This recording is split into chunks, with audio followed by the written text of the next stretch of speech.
سامعین ذی وقار، فتنوں کا دور دورہ ہے۔ جس طرف نظر اٹھائیں ایک نیا فتنہ، ایک نئی آزمائش، ایک نئی مشکل اپنا منہ کھولے کھڑی نظر آتی ہے۔ قرآن کریم بہت اہم بات یہاں بیان فرما رہا ہے، وَاتَّقُوا فِتْنَةً لَا تُصِيبَنَّ الَّذِينَ ظَلَمُوا مِنْكُمْ خَاصَّةً وَاعْلَمُوا أَنَّ اللَّهَ شَدِيدُ الْعِقَابِ۔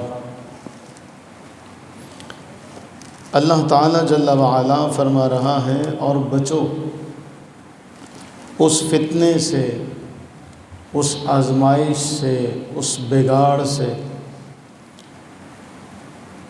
جو صرف ظلم کرنے والوں کو اپنی لپیٹ میں نہیں لے گا، بلکہ تمام کے تمام لوگوں کو اپنی لپیٹ میں لے لے گا۔ اور جان لو کہ اللہ تعالیٰ جل وعلا سخت عذاب دینے والا ہے۔ اس آیہ مبارکہ میں جو بات بیان ہو رہی ہے وہ بہت اہم ہے، کہ ایسا نہیں ہوگا کہ صرف جو ظالم ہیں انہی لوگوں پر آزمائش آئے گی،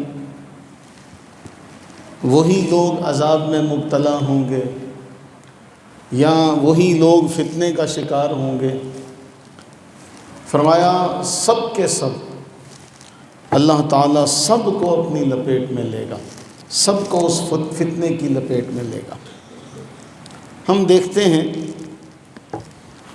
دور قدیم سے، اسلام کے ابتدائی دور سے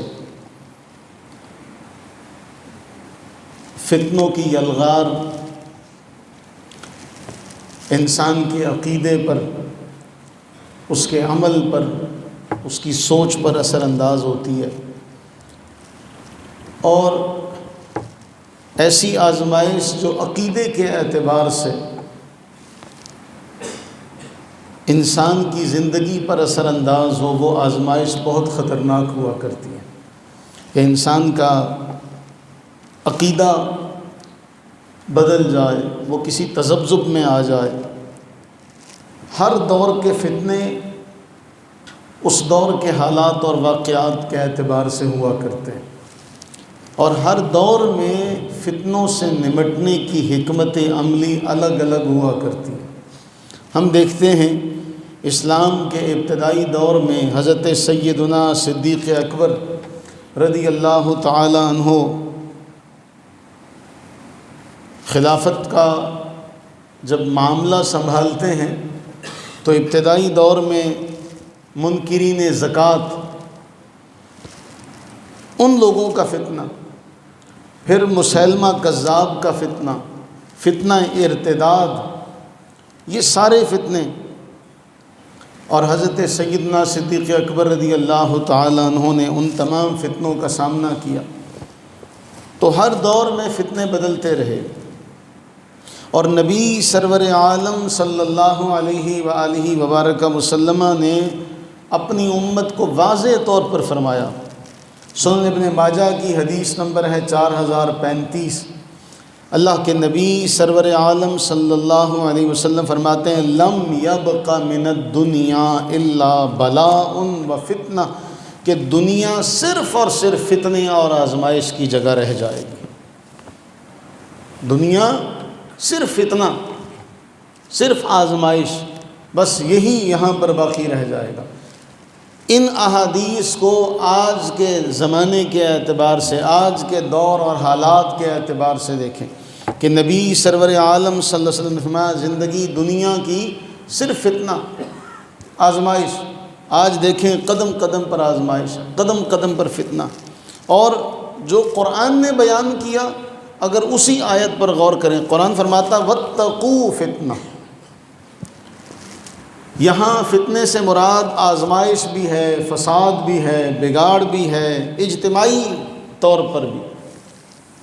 جو کسی قوم پر اس وقت آتا ہے جب وہ اجتماعی طور پر برائی کا شکار ہو جائے، اجتماعی طور پر ظلم کا شکار ہو جائے، اجتماعی طور پر نافرمانی میں مبتلا ہو جائے۔ یہ نہیں ہو سکتا کہ سارے نافرمان ہو جائیں، لیکن کچھ لوگ نافرمانی کریں اور باقی لوگ ان کی نافرمانی کو دیکھ کر خاموشی اختیار کریں، اس نافرمانی پر راضی رہیں، تو یہ اجتماعی طور پر مجرم ہو جائیں گے۔ وہ جرم کرنے والے ہیں، یہ جرم پر خاموش رہنے والے ہیں، اس کو برا نہیں کہہ رہے، اس لیے فرمایا کہ یہ اس اجتماعی جرم میں شریک ہو جائیں گے۔ اللہ کے نبی سرور عالم صلی اللہ علیہ وسلم نے فرمایا، جامع ترمذی کی حدیث ہے 2168 نمبر، اور اتنے سخت ترین الفاظ ہیں رسول اللہ صلی اللہ علیہ وسلم کے کہ آپ اندازہ نہیں لگا سکتے اس سختی کا۔ حضرت سیدنا صدیق اکبر رضی اللہ تعالیٰ عنہ قرآن کی ایک آیت پڑھتے ہیں، اے لوگو تم یہ سمجھتے ہو کہ ہم صحیح راستے پر رہیں اور ہم صحیح ہیں تو بس ہمیں کسی کے فتنے کا ہمیں کوئی ڈر نہیں، ہم صحیح ہونے چاہیے۔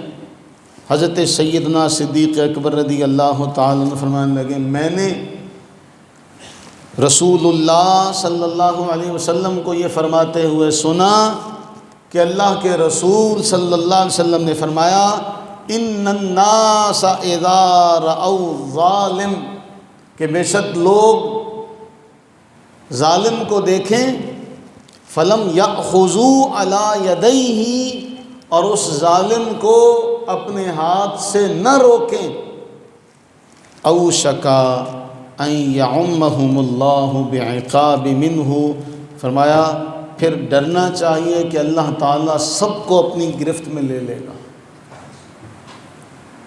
اللہ تعالیٰ سب کو اپنی پکڑ میں لے لے گا۔ اس حدیث کو سمجھنا ہے تو پھر وہ ایک اور حدیث کہ سب سے بہترین وہ ہے جو برائی کو دیکھے اس کو اپنے ہاتھ سے روکے، پہلا طبقہ یہ امراء اور حکماء کا طبقہ ہے۔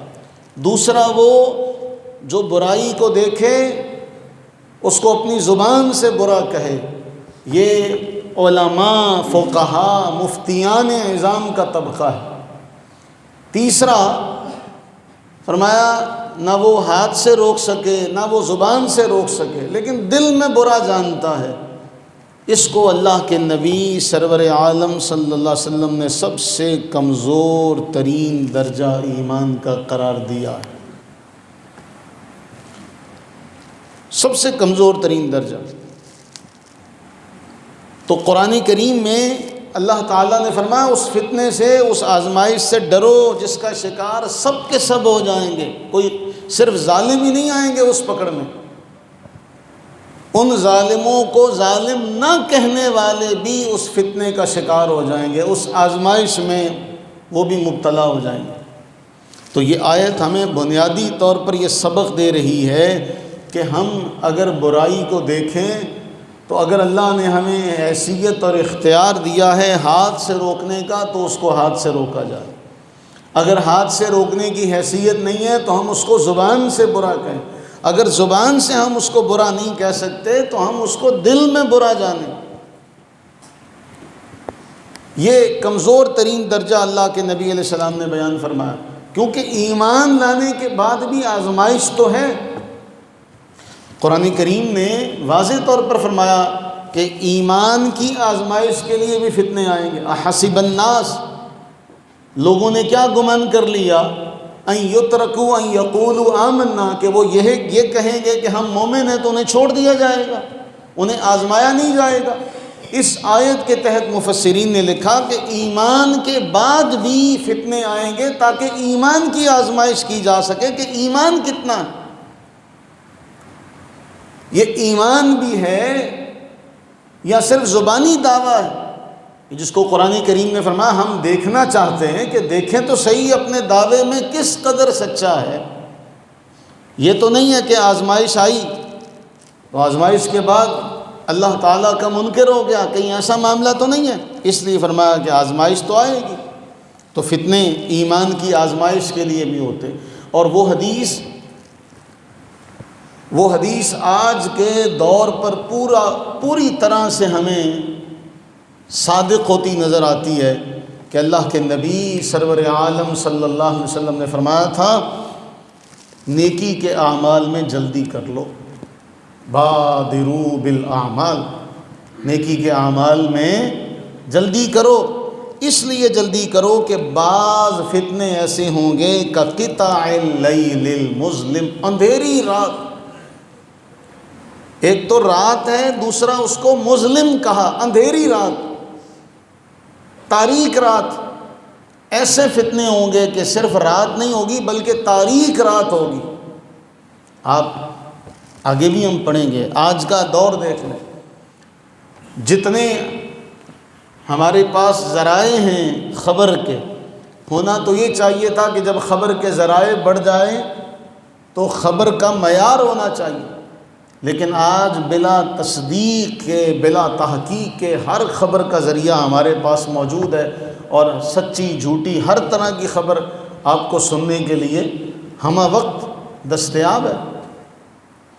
اب یہ آپ کے اوپر ہے، آپ کی خوش قسمتی ہے کہ آپ اچھی خبر کو صحیح سمجھ لیں، یا بھی یہ ہو سکتا ہے کہ جھوٹی خبر کو آپ سچا سمجھ لیں، ہو سکتا ہے صحیح خبر آپ تک پہنچے، اور یہ بھی ہو سکتا ہے کہ آپ اس جھوٹے پروپیگنڈے کا شکار ہو جائیں جو پھیل رہا ہے زمانے میں، اس لیے یہ بھی ایک فتنہ ہے۔ تو فرمایا ایسے فتنے آئیں گے، صبح کو مومن ہوگا شام کو کافر ہوگا، شام کو مومن ہوگا صبح کو کافر ہوگا، اس قدر فتنوں کا، وہ فتنے کس قدر پکڑ والے، کس قدر گرفت والے ہوں گے، کس قدر گہرے ہوں گے کہ آدمی ایمان سے خارج ہو جائے گا۔ ان فتنوں کا عالم کیا ہوگا کہ وہ فتنے انسان کو ایمان سے ہی نکال دیں گے، اور اس قدر تیزی کے ساتھ کہ صبح مومن ہے شام کو کافر ہے، اس کو ایمان سے نکلنے میں اتنا وقت بھی نہیں لگا، صبح کو مومن ہے شام کو کافر ہو گیا، یہ بھی وہ آزمائش پوری نہیں کر سکا، اس پر بھی پوری نہیں آ سکا۔ اور جب ہم نے یہ بات پڑھی ابھی کہ نبی علیہ السلام نے کیا فرمایا، اگر ظلم کو دیکھیں تو اس کو ظلم کہیں، اگر برائی کو دیکھیں تو اس کو برائی کہیں، اللہ کے نبی علیہ الصلوۃ والتسلیم نے بڑے سختی سے اس پر الفاظ کہے، اور جب ہم قرآن کی آیات اس کے اوپر لاگو کرتے ہیں، قرآن کریم نے 2 مقامات تو بہت واضح طور پر فرمایا، اس امت کی خاصیت کے طور پہ کہا کہ امر بالمعروف، نیکی کا حکم دینا، برائی سے روکنا تو تمہاری خاصیت ہے، اور جب آپ اس بات کو دیکھیں گے، سمجھیں گے، جانیں گے، تو پھر اگلی حدیث اللہ کے نبی علیہ الصلوۃ والتسلیم نے جو ارشاد فرمائی، جامع ترمذی کی حدیث نمبر ہے 2260، فرمایا یأتی علی الناس زمان، لوگوں پر ایک زمانہ ایسا آئے گا، ایسا دور آئے گا، ایسا زمانہ آئے گا کہ دین پر چلنے والا، دین پر عمل کرنے والا ایسے ہوگا جیسے ہاتھ میں انگارہ پکڑا ہوگا۔ ہر برائی کو برائی کہنا آسان نہیں ہوتا، اور رسول اللہ صلی اللہ علیہ وسلم نے فرمایا حاکم وقت کے سامنے کلمہ حق بلند کرنا افضل ترین جہاد ہے، ظالم جابر حاکم کے سامنے کلمہ حق بلند کرنا افضل ترین جہاد ہے، تو یہ جہاد آسان تو نہیں ہے۔ آپ معاشرے میں کسی سے پوچھ لیں کسی کے بارے میں تو آدمی برائی کو برائی نہیں کہے گا سر عام، بہت ساری باتوں کا اسے ڈر ہوتا ہے۔ اللہ کے نبی سرور عالم صلی اللہ علیہ وسلم نے فرمایا یأتی علی الناس زمان، ایسا دور آئے گا کہ دین پر چلنے والا ایسے ہوگا جیسے انگارے کو ہاتھ میں لینا۔ تو انگارہ تو ہاتھ میں نہیں لیا جا سکتا، اگر کوئی انگارہ پکڑ بھی لے تو کتنی دیر پکڑے گا، اسے پکڑتے ہی فوراً چھوڑنے کی کوشش کرے گا۔ تو دین پر چلنا ایسا ہو جائے، آپ اگر قرآن کو دیکھیں، احادیث طیبہ کو دیکھیں، تو نبی سرور عالم صلی اللہ علیہ وآلہ وسلم نے کوئی بات ایسی نہیں ہے آنے والے دور کے اعتبار سے جس کو اللہ کے نبی علیہ السلام نے بیان نہیں فرمایا۔ ایسا ہی فتنہ آج کے دور میں جس کو قرآن بھی ذکر کرتا ہے، اور بڑے قرآن کے جو الفاظ ہیں، قرآن کریم نے فرمایا ایسے بھی لوگ ہوں گے، سورہ آل عمران آیت نمبر 188، ایسے بھی لوگ ہوں گے جو اپنی تعریف پسند کریں گے ایسے کاموں پر جو انہوں نے کیے نہیں ہیں۔ وَيُحِبُّونَ أَن يُحْمَدُوا بِمَا لَمْ يَفْعَلُوا، ایسے کاموں پر اپنی تعریف کروانا جو کام انہوں نے کیے نہیں ہیں۔ امام بخاری نے باب باندھا باب الریاء والسمعہ، ریاکاری کے باب میں، خوشامد کے باب میں۔ یہ بھی ایک فتنہ ہے، فتنوں کے دور میں یہ بھی ایک فتنہ ہے کہ اگر آپ برائی کے راستے پر ہیں تو جو آپ کا دوست ہے، ابھی چند دن پہلے ہم نے صبح کے درس میں حدیث پاک پڑھی کہ فرمایا اپنا دوست اچھا رکھو، انسان اپنے دوست کے دین پر ہوتا ہے۔ دیکھو کہ دوست کیسا ہے، اگر تمہاری برائی پر وہ تمہیں خبردار کرتا ہے، متنبہ کرتا ہے، پھر تو بہترین دوست ہے۔ لیکن اگر تمہاری برائی پر وہ پردہ ڈال دیتا ہے اور تمہیں کہتا کوئی نہیں ٹھیک ہے، تم تو بہت اچھا کام کر رہے ہو۔ ہمارے ہاں بڑے بڑے علماء، پیران اعظام، مفتیان اعظام، سیاسی عمائدین، قائدین، وہ اس زیادہ فتنے کا شکار نظر آئیں گے۔ خوشامدی ٹولہ، ایک عالم دین منبر پر ایک واعظ اور خطیب دوسرے مسلک والوں کی جب ان کی توہین تحقیر کرے گا تو اس کے ساتھ جو خوشامدی ٹولہ کا کہے گا بہت اچھا کام کیا، دوسرے مسلک کی تحقیر کی، تم نے بہت اچھا کام کیا، تم تو بڑا کام کر رہے ہو، اپنے مسلک کی ترجمانی کر رہے ہو، اور اس کے نام کے ساتھ پھر شعلہ بیان لگ جائے گا، کسی کو نہیں جانتا کچھ بھی، تو وہ یہ کام کرے گا۔ کسی مفتی نے فتویٰ دیا کہ ہمارے علاوہ سارے کافر ہیں، بس تم ہی مومن ہو۔ ہمارے ہاں کیا ہوتا ہے، ہمارے علماء نے اس کو بھی منع کیا۔ کوئی خطیب صاحب تقریر کرنے پہنچ گئے کسی مجمع میں، جو ہاتھ نہیں اٹھاتا سمجھو وہ منافق ہے۔ گویا ہاتھ اٹھا کر نعرہ لگانے کا معیار ہم نے کیا بنایا، ایمان اور منافقت، کہ جو اس خطیب کے کہنے پر اپنا ہاتھ نہیں اٹھاتا وہ منافق ہے۔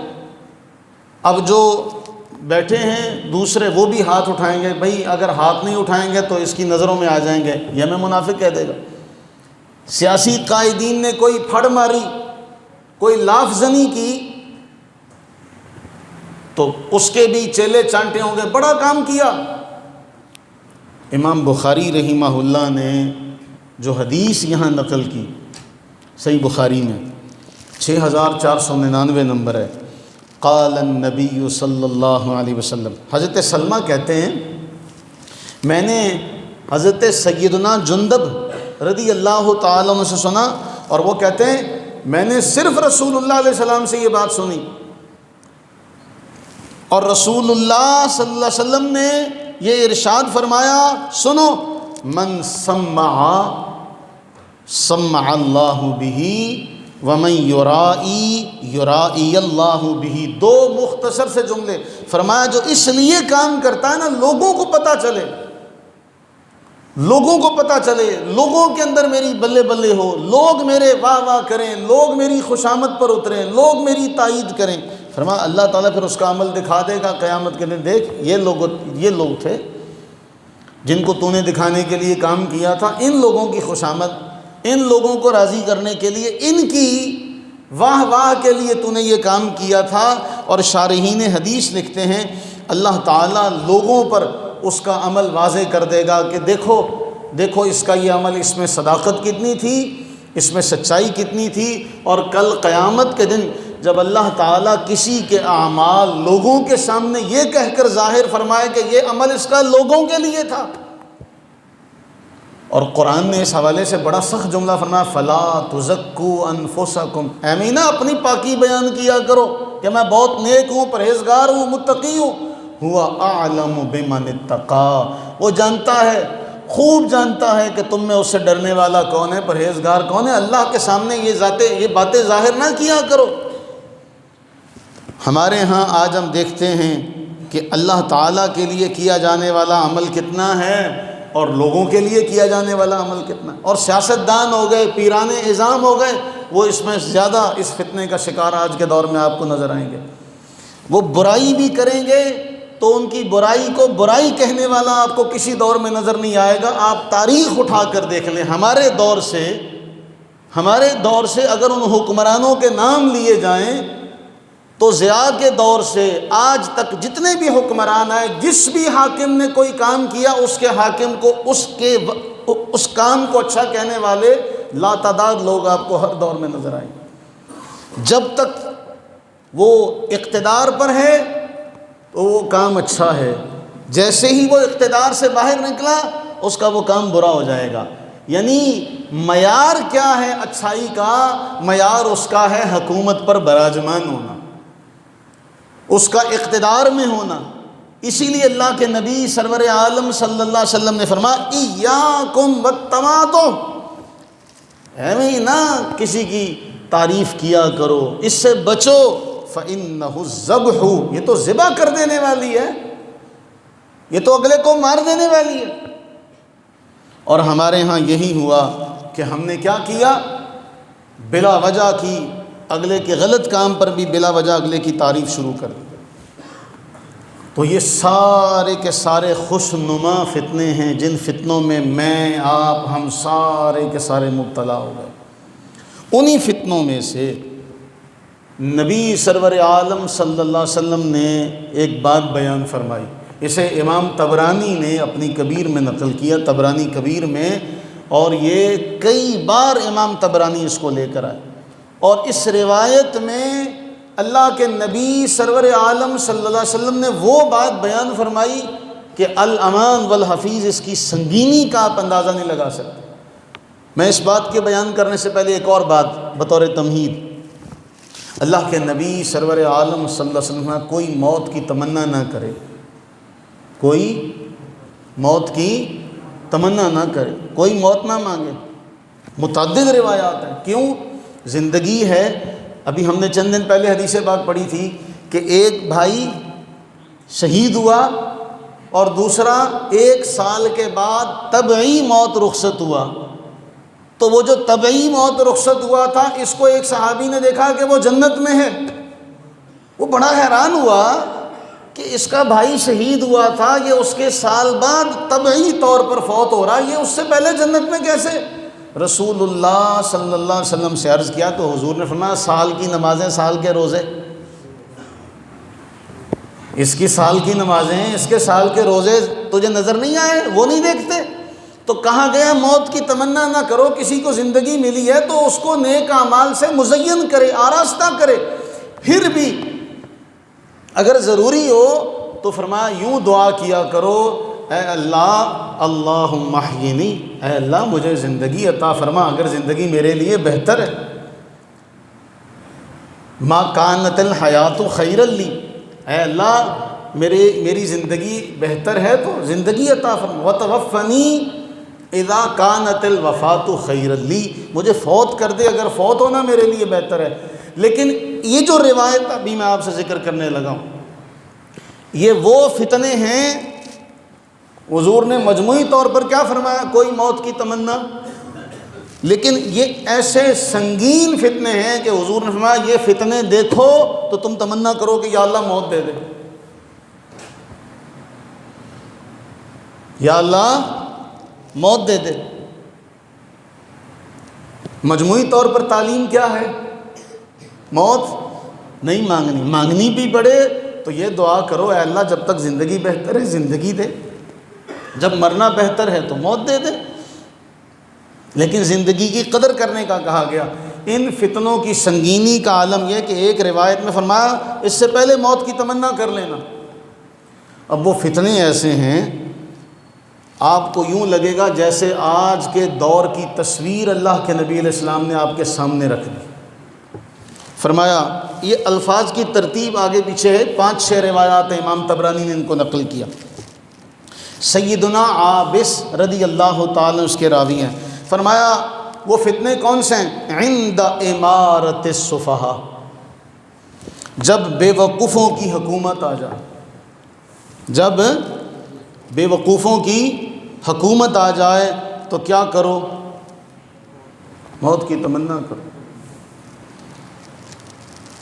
قیادت، حکمرانی، اس کی باغ ڈور ان لوگوں کے ہاتھ میں آئے جو عقل سے، دانش سے، حکمت سے، دینداری سے، مذہبی بصیرت سے کورے ہوں۔ حالانکہ نبی علیہ السلام نے فرمایا مومن کی فراست سے ڈرو، یہ اللہ کے نور سے دیکھتا ہے۔ تو جو مذہبی رہنما اور سیاسی رہنما بصیرت سے آری ہو، جس کے پاس نہ دانش ہو، نہ فہم ہو، نہ اگلے کے معاملے کو سمجھنے کی خو ہو، یا وہ جو پچھلے جمعے میں نے شعر پڑھا تھا پھر پڑھتا ہوں، نفس مارا کم طرز فرعون نیس، یہ ایسا شعر ہے ہم سارے افراد معاشرے کے اس شعر کے احاطے میں قید نظر آتے ہیں۔ نفس مارا کم طرز فرعون نیست، لیک اورا اون مارا اون نیست، ہمارا نفس بھی کسی فرعون سے کم نہیں ہے، ہمارا نفس بھی کسی فرعون سے کم نہیں ہے۔ اختیار ملنے کی دیر ہے، شروع سے لے کر آخر تک آپ اپنی زندگی کے تمام برسر اقتدار لوگوں کے نام دیکھ لیں، ان میں کوئی ایک بھی ایسا نہیں ملے گا آپ کو جو یہ کہے کہ جی اس شعر میں وہ قید نہیں ہے۔ آپ یہ نہیں کہہ سکتے۔ آپ کے گلی محلے سے شروع ہوتا ہے یہ معاملہ۔ ہماری اوقات کیا ہے کہ آپ نے گلی صحیح کروانی ہو تو اگلا کہتا ہے ووٹ مینو دیتے سی، گویا بھائی تمہاری ذمہ داری یہ ہے کہ ووٹ دے گا تو تم کام کرو گے، تمہارا عہدہ اس بات کا متقاضی نہیں ہے کہ تم یہ کام کرو، اگلا تمہارے پاس جائے تب تم اس کو یہ تانا دو مجھے دیے تھے، اس کا مطلب کیا ہوا؟ اس سیٹ کا انصاف کیا ہے؟ اس عہدے کا انصاف کیا ہے؟ کہ بغیر کسی تمیز کے کام کیا جائے نا۔ اس عہدے پر بیٹھ گئے ہو تو بغیر کسی تمیز کے، فرق کے، سب کے ساتھ کام کرو، کیونکہ اس سیٹ پر بیٹھے ہو۔ جب نچلے معاملے سے یہ کام شروع ہوا تو پھر جو وزیر اعظم ہوگا، جو صدر ہوگا، اس کے اندر جو تعصب ہوگا اس کا عالم کیا ہوگا؟ سوچئے۔ آج ہمارے پاس اختیار ہو تو کوئی ہمیں گالی دے سکتا ہے، کوئی ہمیں برا بھلا کہہ سکتا ہے، ہم کہیں گے اس کو پکڑو، اس کی زبان بند کرو۔ اللہ تعالیٰ اتنا حلیم ہے، سارے معاملات دیکھتا ہے۔ امام غزالی رحمہ اللہ نے مکاشفۃ القلوب میں نقل کیا، سیدنا ابراہیم علیہ السلام کو جب دنیا دکھائی گئی، امام غزالی فرماتے ہیں کہ ایک بندے کو دیکھا گناہ کر رہا تھا، یا اللہ اس کو مار دے، مار دیا گیا۔ دوسرا دیکھا، یا اللہ اس کو بھی مار دے، مار دیا گیا۔ تیسرا دیکھا، یا اللہ اس کو بھی مار دے۔ فرمایا ابراہیم ہماری حکمت، ہم اس کو مہلت دیے ہوئے ہیں، ہو سکتا ہے شاید ہماری طرف لوٹ آئے۔ اس طرح تو تم جس گناہ گار کو دیکھو گے کہو گے مار دو تو سارے مار دیں گے۔ اللہ تعالیٰ کا حلم اتنا ہے، سب کچھ دیکھتا ہے، مہلت دیے ہوئے ہے، اور انسان بعض اوقات اس مہلت سے سرکشی پر اترتا ہے۔ قرآن بھی فرماتا ہے وَيَمُدُّهُمْ، ڈھیل دو ان کو، چھوڑو، فی طغیانہم، اپنی سرکشی میں اور بھٹکیں، یعمہون، کھلے چھوڑ دو ان کو۔ سرکش تو ہیں، ایک جانور سرکش ہو جائے اور اس کی رسی چھوڑ دی جائے تو اس کی کوئی حد کی جا سکتی ہے؟ حد بندی اس کی تو اللہ تعالیٰ فرمانا ہے وَيَمُدُّهُمْ چھوڑ دیا جاتا ہے ان کو فِي طُغْيَانِهِمْ اپنی سرکشی میں بھٹکتے پھریں جہاں ان کا جی چاہتا ہے جائیں۔ تو نبی سرور عالم صلی اللہ علیہ وآلہ وسلم نے پہلی بات جو بیان فرمائی وہ فرمائی بے وقوفوں کی حکومت عند امارت السفہاء۔ دوسری وبیع الحکم، فیصلوں کی خرید و فروخت، فیصلوں کی انصاف کا بیچا خریدا جانا، بیع الحکم۔ آج کے دور میں ہمارا بچہ جب شعور کی آنکھ کھولتا ہے تو وہ کیا کہتا ہے؟ پاکستان میں سب چلتا ہے، جس کی لاٹھی اس کی بھینس، یہاں یہ قاعدہ سچا ہے۔ وبیع الحکم، انصاف کی خرید و فروخت ہوتی ہے، جس کا زور چلتا ہے انصاف اس کی طرف جھکتا، طاقتور کے قبضے میں ہے انصاف۔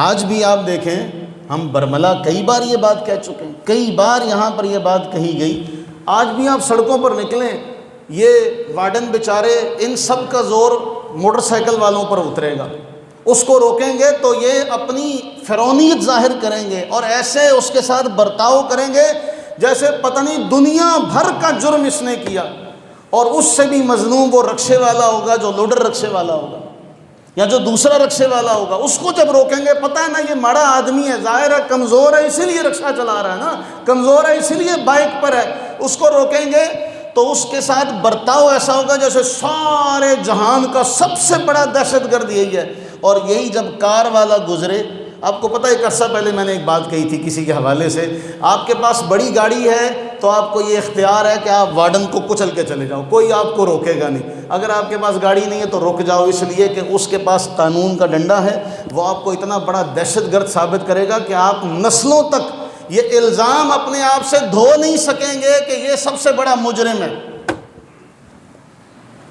یہ ہے وبیع الحکم۔ نبی سرور عالم صلی اللہ علیہ وسلم کے علم پر کوئی بات کرے کہ حضور علیہ السلام نے 1400 سال پہلے آج کے دور کو ایسے بیان کیا جیسے آج آپ بیٹھ کر دیکھ رہے ہیں۔ وبیع الحکم۔ اور تیسرا واستخفاف بالدم، انسانی خون کی کوئی اہمیت نہیں رہی، ہلکا سمجھا جائے گا۔ قرآن کریم نے کیا فرمایا؟ من قتل نفسا بغیر نفس او فساد فی الارض فکأنما قتل الناس جميعا ومن احیاها فکأنما احیا الناس جميعا۔ قرآن نے تو یہاں تک فرمایا کہ ایک جان کا قتل ساری انسانیت کا قتل، اور ایک جان کا بچانا ساری انسانیت کا بچانا۔ لیکن آج آپ دیکھیں ڈاکٹروں کو پتہ ہوتا ہے کہ اس نے مرنا ہے، وہ اپنے سارے تجربے اس مریض کے اوپر کرتے ہیں، کوئی ڈاکٹروں کو پوچھنے والا نہیں کہ کوئی ان سے جا کر یہ سوال کر سکے۔ اور پورے معاشرے میں ہر جگہ کسی بھی بڑے سے بڑے ڈاکٹر کے پاس چلے جائیں، اس کی لکھی ہوئی دوائی صرف اس کے قریبی میڈیکل سٹور کے علاوہ کہیں اور سے نہیں ملے گی، لیکن کوئی پرسان حال نہیں ہے کسی بھی مریض کا۔ کیوں؟ انسانی خون کی کوئی قدر و قیمت نہیں ہے۔ استخفاف بالدم۔ اور آپ جانتے ہیں، آپ میں سے جو بڑے بزرگ ہیں وہ اس بات کی تصدیق کریں گے، کسی دور میں کہا گیا کہ بھئی آندھی آئی ہے نا، ایسا آسمان سرخ ہو جاتا، بھئی آج کوئی قتل ہوا۔ آج ایسے ہیں خود قتل کر کے آپ اوروں سے پوچھتے ہیں کیا ماجرا ہوا؟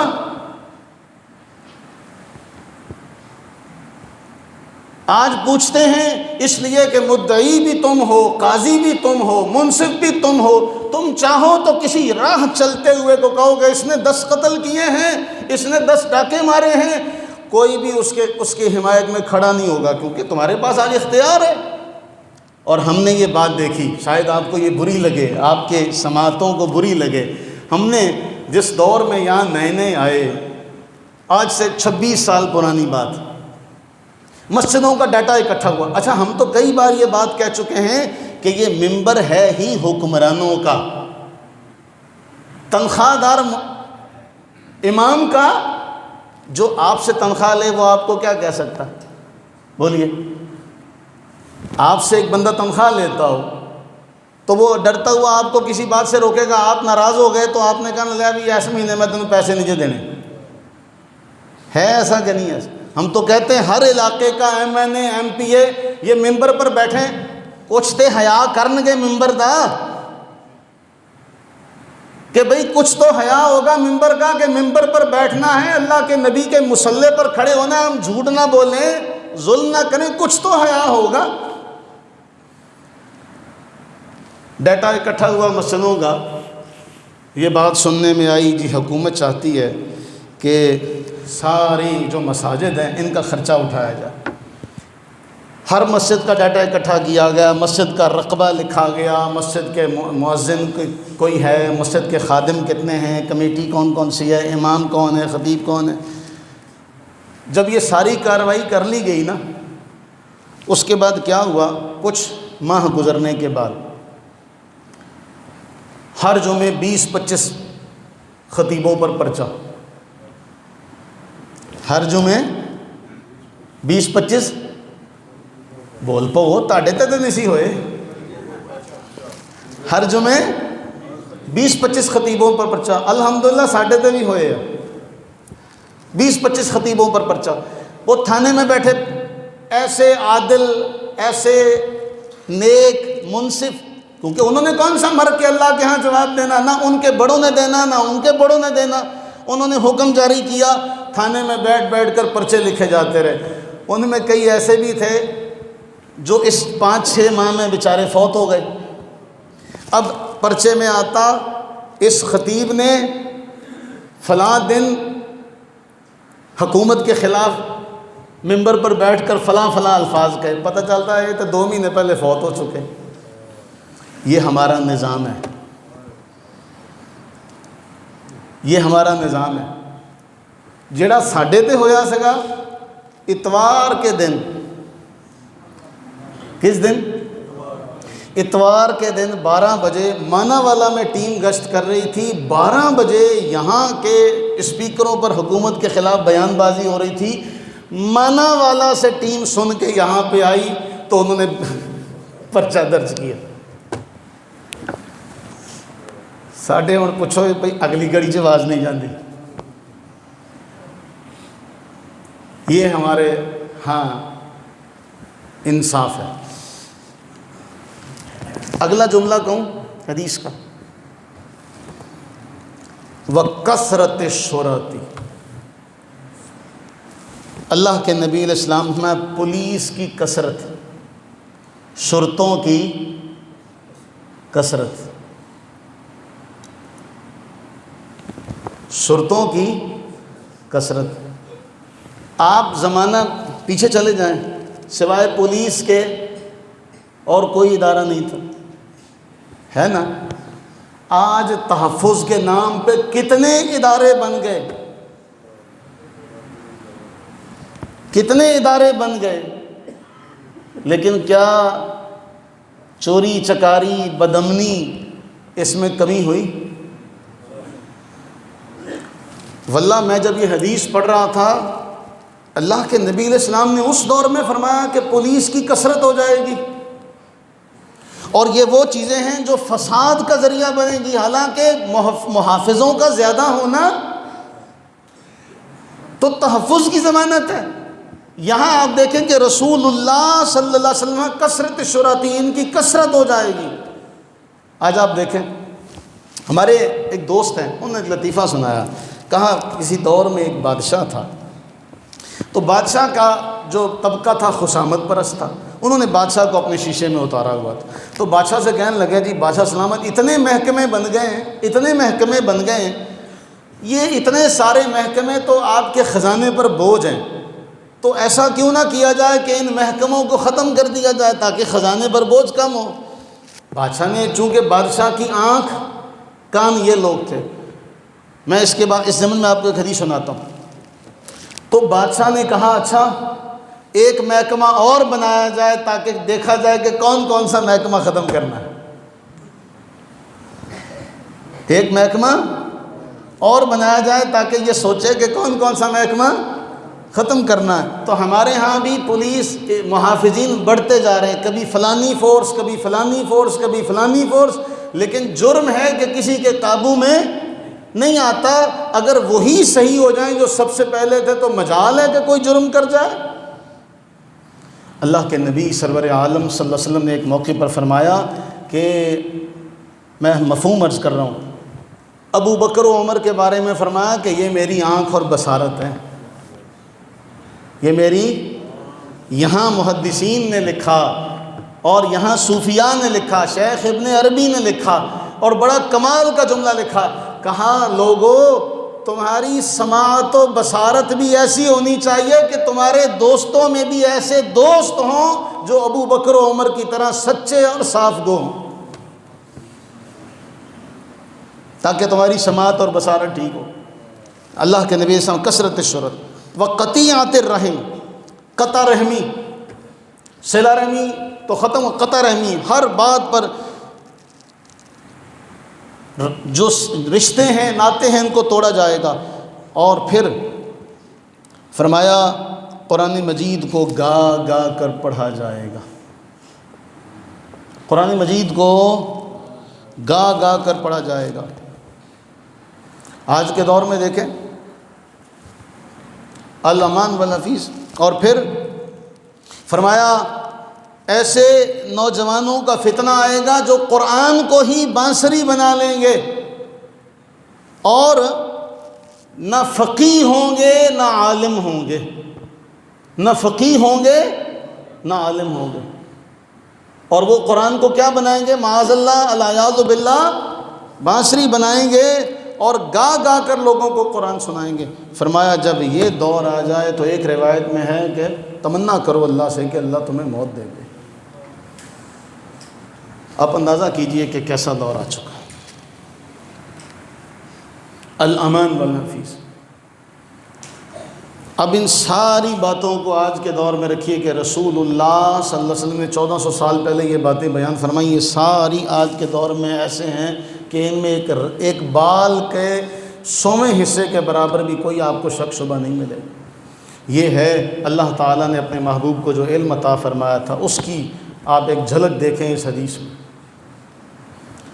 ہم دعا ہی کر سکتے ہیں کہ اللہ تعالیٰ ہمیں ایسے فتنوں سے محفوظ کرتا ہے۔ اور پھر میں نے جو آخری